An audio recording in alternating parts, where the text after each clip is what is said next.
I probably learned about the Maine Women's Lobby from the Maine Women's Political Caucus, or maybe from a mailing from Now. Having a presence at the legislature, which we've always had, having a research component, having a strong year-round advocacy and educational component keeps people's awareness up that, you know, we're still working. The 81-82, I worked for the Maine Women's Lobby. Then Dean, Maureen Connolly, and then me.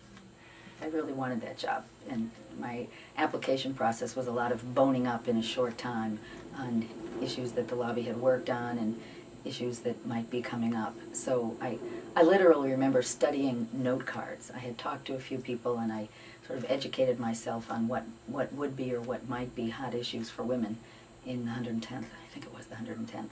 And I honest to goodness, remember studying note cards so that I could rattle off what the issues would be that I would be working on if hired.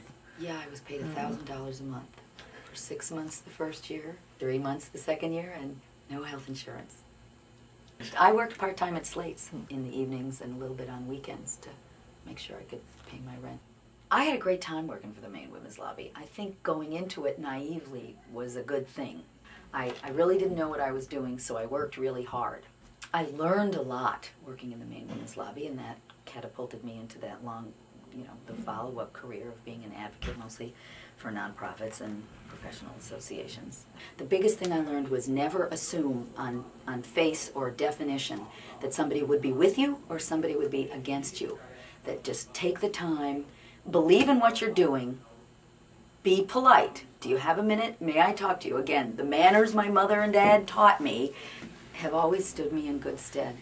So sometimes I'd have to push myself into a situation, but people are people, and you just never knew what their story was back at home or before they got there that day.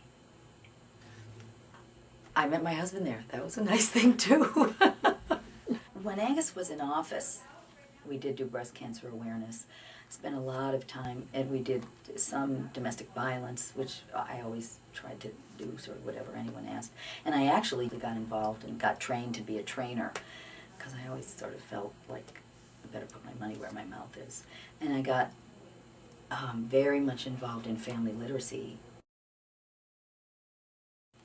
The board of the Maine Women's Lobby was very, very, very much involved in decisions about policy and priorities. And we had regular board meetings, I don't know if they were every week, every other week. And they really decided what legislation we were going to work on, how we were going to react to other legislation that came forward. They were a very hands-on board. I pretty much remember on-the-job training and hanging out at the legislature and getting some help from legislators who were already friends. I had done some pro-choice work, so I knew some key people, particularly some key women. That was very helpful. Libby Mitchell was fabulous from day one. Sherry Huber, Merle Nelson, those are the ones that come to mind most quickly. Oh, Barbara Gill. Barbara Gill always had her door open to me. And she said, I know they call me Attila the Hen, but, I have a daughter and I am concerned about issues. Oh, Nancy Clark was very, very helpful in the Senate. I remember things like I worked really hard and it was an uphill battle, but there were enough women in the legislature and a few men who would at least talk. We had legislation prohibiting discrimination in housing against families with children. We improved the definition of rape in the Maine statutes. We worked really hard on getting $38,000 for displaced homemakers, what has now become the Maine Center for Women Work in Communities.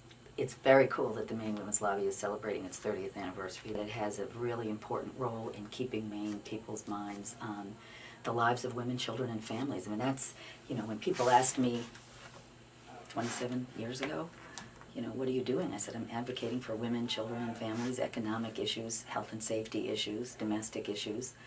We need to still be doing that. There are too many single women-led families that need a helping hand from an understanding community, still.